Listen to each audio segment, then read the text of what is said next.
ओम नमः शिवाय। जय श्री कृष्णा। आप सभी का सनातन धर्मसार चैनल पर बहुत बहुत स्वागत है।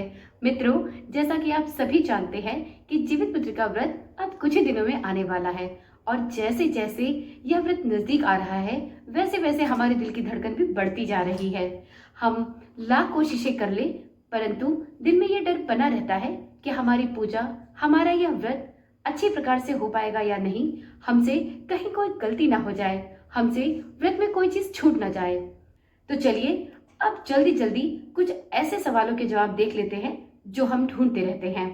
मित्रों, मैंने भी जब पहली बार छठ का व्रत उठाया था तो मुझे बहुत टेंशन थी कि कहीं मुझसे कोई चीज छूट ना जाए। मैंने और मेरे 6 साल के बच्चे ने छोटे छोटे चिट बनाकर रखे थे और उसको अपने किचन में लगा रखा था जिससे हमसे कोई भी चीज स्किप ना हो पाए। यदि आपको भी ये ट्रिक पसंद आती है तो आप इस जीवित पुत्र का व्रत में और आने वाले अगले छठ व्रत में जरूर अपनाएं। यह बहुत ही कारगर नुस्खा है। मुझे तो इससे बहुत फायदा हुआ था। मुझसे कोई भी चीज व्रत में छूटी नहीं थी। मैंने व्रत से संबंधित सभी छोटे छोटे नोट बनाकर अपने किचन में चिपका लिए थे और जो जो चीजें होती जा रही थी उनको निकालकर मैं रखती जा रही थी। तो इस तरह से मेरे लिए यह पूजा और इस व्रत से संबंधित सभी प्रकार की चीजें बहुत ही आसानी से हो गई और कुछ भी व्रत में छूटा नहीं। जब आप इतनी श्रद्धा से व्रत करते हैं तो यह मन में डर बना रहता है कि हमसे कोई भी गलती ना हो, हमसे कोई भी चीजें छूट ना पाए। तो इसलिए यह उपाय बहुत कारगर है। आपको इस बात का आत्मिक संतोष रहेगा कि आपने सब कुछ अच्छे से किया है और आपकी पूजा यथाविधि संपन्न हुई है। आपसे किसी भी प्रकार की त्रुटि नहीं हुई है। और जैसा कि सभी जानते हैं, जीवित पुत्री का व्रत में माफी की कोई गुंजाइश नहीं है। इस व्रत को बड़े कठोर नियमों के साथ किया जाता है। में भी छठ की तरह ही 3 दिन का महापर्व होता है। यह व्रत 24 तारीख से शुरू होकर 26 तक अर्थात 3 दिनों का रहने वाला है। 24 सितंबर को नहाय खाए की परंपरा का निर्वहन किया जाएगा। वहीं 25 सितंबर को यह व्रत रखा जाएगा और अगले दिन यानी 26 सितंबर को इस व्रत का पारण किया जाएगा। तो चलिए इस व्रत के बारे में सबसे पहली जो गलतफहमी है उसको दूर कर लेते हैं। कुछ लोगों का मानना है कि यह व्रत 24 सितंबर को रखा जाएगा, वहीं कुछ लोग 25 सितंबर को इस व्रत को रखना चाह रहे हैं। तो देखिए, आप सभी इस बात को अच्छी तरीके से समझ लीजिए कि जब भी जीवित पुत्रिका का व्रत रखा जाता है, यह व्रत उदया व्यापनी अष्टमी तिथि में रखा जाता है। इसमें सप्तमी तिथि थोड़ी सी भी नहीं होनी चाहिए। उदया व्यापनी अष्टमी तिथि 25 सितंबर को पूर्ण रूप से प्राप्त हो रही है। तो बिना किसी दुविधा के आप 25 सितंबर को जीवित पुत्रिका का व्रत रखें। 24 सितंबर को आप नहाए खाए करें और 26 तारीख को इस व्रत का पारण करें। तो चलिए वीडियो में आगे बढ़ते हुए व्रत से संबंधित कुछ विशेष नियमों को भली प्रकार से समझ ले रहे हैं। देखिए, हम सभी माताओं बहनों को इस व्रत के बारे में सबसे पहले अच्छी तरह से सभी नियमों को समझ लेना चाहिए। यदि आप एक बार पूरी वीडियो को मन से और अच्छी तरह से समझ लेंगी तो आपको जीवित पुत्री का व्रत से संबंधित किसी भी दुविधा या असमंजस का सामना नहीं करना पड़ेगा। तो आप इस वीडियो को स्किप किए बिना पूरा देखें, अच्छी तरह से इन सभी बातों को अपने मन में बिठा लें कि आपको किस दिन क्या करना है, कौन से कार्य इस व्रत में करने हैं, कौन से कार्य नहीं करने हैं। तो चलिए देर किस बात की, वीडियो को शुरू करते हैं। सबसे पहला प्रश्न है कि क्या इस व्रत को पितृपक्ष में किया जा सकता है? तो जी हाँ, यह व्रत प्रत्येक वर्ष पितृपक्ष में ही आता है। तो इस बात की कोई गुंजाइश ही नहीं है कि इस व्रत को पितृपक्ष में किया जा सकता है या नहीं, क्योंकि यह व्रत ही पितृपक्ष वाला है। यह प्रत्येक वर्ष पितृपक्ष में अष्टमी तिथि को पड़ता है। तो इस दुविधा को मन से निकाल दें और इस बात को भली प्रकार से समझ लें कि यह व्रत पितृपक्ष में ही आने वाला व्रत है और इस व्रत में किसी भी प्रकार की दुविधा ना रखकर संपूर्ण विधि विधान के साथ इस व्रत को उठाएं और इस व्रत को भली प्रकार से संपूर्ण करें। उनका ये सवाल होता है कि जीतिया हम क्या पितृपक्ष में बनवा सकते हैं? तो देखिए, यदि आप पहले से जीतिया बनवा लें तो बहुत अच्छी बात है और यदि आप नहीं बनवा सकी हैं तो आप पितृपक्ष के दौरान भी जीतिया को बनवा सकती हैं। इसमें किसी भी प्रकार की कोई समस्या नहीं है। अगला प्रश्न ये भी आता है कि यदि हम जीतिया का व्रत रख रहे हैं और यह व्रत हमने पहली बार उठाया है तो क्या हम सोने की जीतिया बनवा सकते हैं? तो देखिए मित्रों, आपके क्षेत्र में और आपके घर में जिस भी परंपरा का निर्वहन किया जाता हो, आप उसी के अनुसार कार्य करें। हमारे यहाँ पे पहली बार सोने की जीतिया नहीं पूजी जाती। पहली बार में धागे की जितिया का ही पूजन किया जाता है। आप अगले वर्ष से नई जितिया और सोने की जितिया भी बनवा सकती हैं। अब जानते हैं कि जितिया व्रत में कितनी गांठें लगानी चाहिए। तो देखिए, जितिया व्रत में आपको आपके जितने बच्चे हैं उतनी गांठें लगानी चाहिए। कुछ जगह पे ये भी रिवाज है कि आप अपने पति के लिए भी एक गांठ लगा सकते हैं। तो ये पूर्णतः आपके घर की परंपरा पर निर्भर करता है कि आप इसमें पति के नाम की गांठ भी लगाते हैं या सिर्फ बच्चों के नाम की गांठ। इस बार 24 सितंबर को नहाय खाए रखा जाएगा और इस बार 24 सितंबर को नहाय खाए के दिन मंगलवार का दिन पड़ रहा है और मंगलवार के दिन बाल नहीं धोया जाता। तो अब सबके सामने ये भी विकट स्थिति आ गई है कि अब क्या करें। नहाय खाए के दिन बिना बाल धोए व्रत की शुरुआत नहीं की जा सकती और मंगलवार पड़ने की वजह से ये भी दुविधा है कि आज के दिन बाल धोए या ना धोए। तो देखिए, जब भी कोई व्रत पर्व पड़ता है, जब भी कोई त्योहार पड़ता है, तो उस दिन कुछ चीजें नहीं मान्य होती हैं। तो इसलिए मंगलवार के दिन बाल नहीं धोया जाता, परंतु इस दिन जीवित पुत्रिका का नहाय खाए का दिन है। तो आप बिना किसी झिझक के अच्छी तरह से अपने बाल को धो लें और नहाय खाए से अपने व्रत की शुरुआत करें। चलिए, इतने प्रश्नों का जवाब तो आपको मिल गया। अब ये जानते हैं कि जीवित पुत्रिका व्रत में पूजा का शुभ मुहूर्त क्या होगा। तो देखिए, वैसे तो जीवित पुत्रिका व्रत में सुबह सर्गी के समय भी पूजा की जाती है। आप दैनिक पूजा भी नहाने के बाद कर सकते हैं। वैसे जीवित पुत्रिका व्रत की सबसे मुख्य पूजा प्रदोष काल में शाम के समय की जाती है। तो आपको ऊपर दिए गए मुहूर्त के हिसाब से इस व्रत की पूजा प्रदोष काल में करनी है। एक प्रश्न ये भी है कि जो पहली बार व्रत उठाना चाह रहा है और यदि उसको पीरियड्स आ जाए तो वो क्या कर सकता है।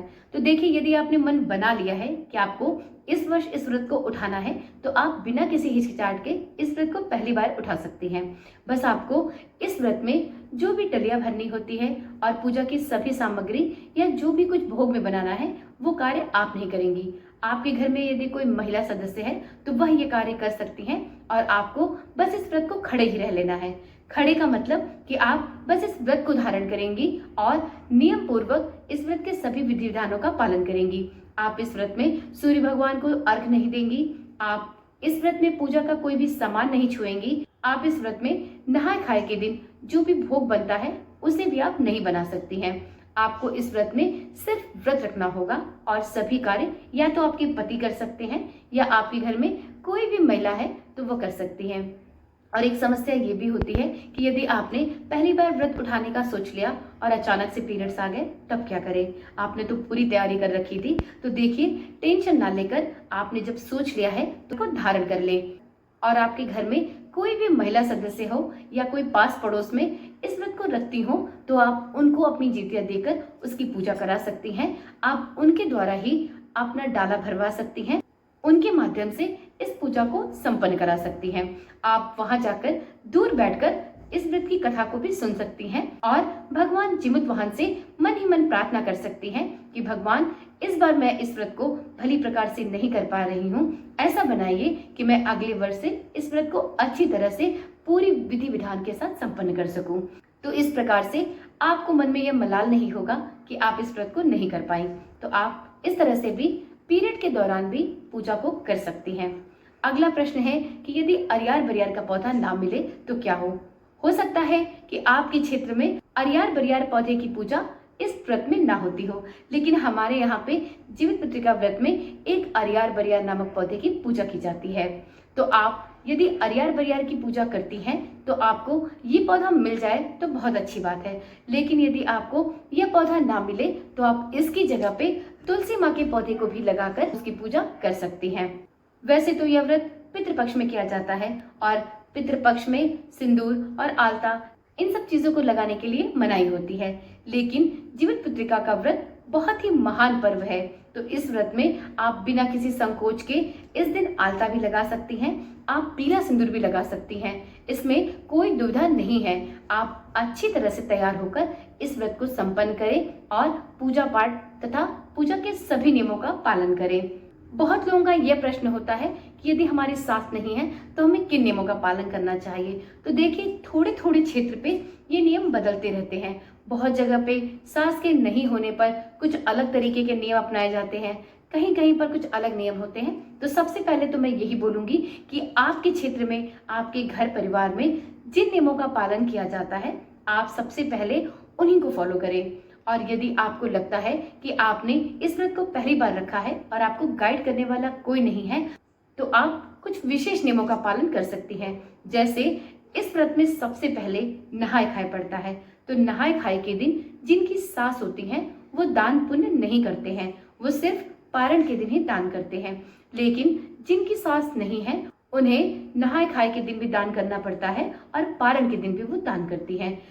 तो जिस दिन आपका नहाय खाए का व्रत हो उस दिन आप अपना भोजन करने से पहले अपने सभी पितरों को और जिमुतवाहन भगवान को, चील और सियारों को, गोलक्ष्मी को, इन सभी को आप सबसे पहले भोग अर्पित करेंगी और उसके बाद ही अपने मुंह में पहला निवाला डालेंगी। इस प्रकार से आप इस दिन नोनी का साग, तरोई या सकपुतिया की सब्जी, महुआ की रोटी बनाएं और इसको ही खाएं। आप इस दिन दही चूरा को भी भोग के रूप में चढ़ा सकती हैं। तो आपकी सास यदि नहीं है तो नहाय खाए में इस भोजन को करने से पहले आपको दान देना होता है।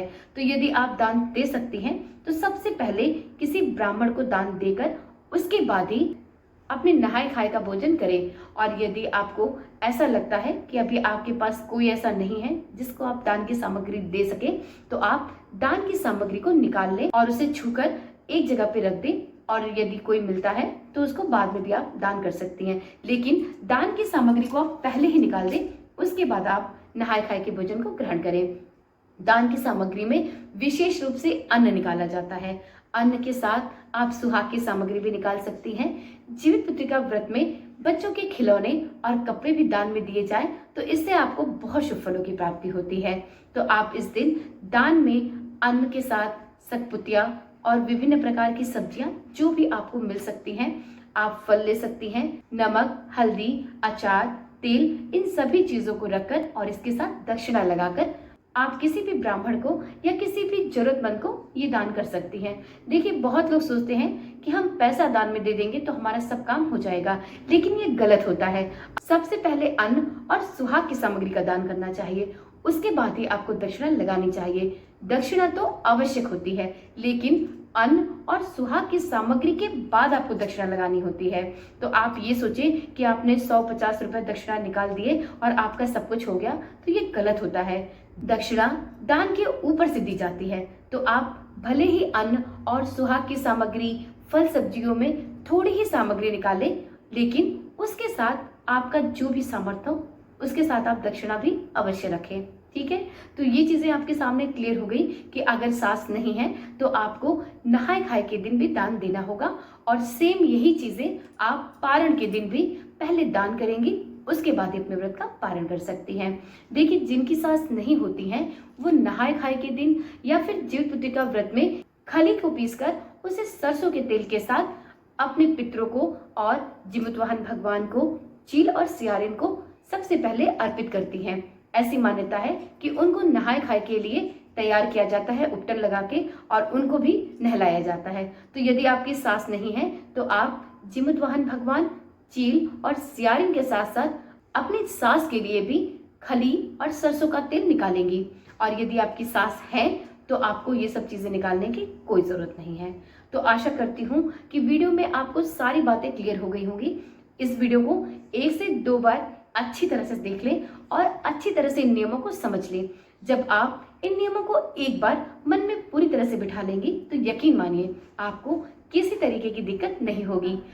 और मैंने वीडियो के स्टार्टिंग में जो आपको उपाय बताया था उसको भी आप आजमा सकते हैं। यकीन मानिए आपकी पूजा में और आपके संपूर्ण व्रत में कोई भी गलती और कोई कसर नहीं रह जाएगी। एक बार इस ट्रिक को जरूर आजमाइएगा। वीडियो अगर पसंद आई हो और आपके काम की रही हो तो वीडियो को एक लाइक दें।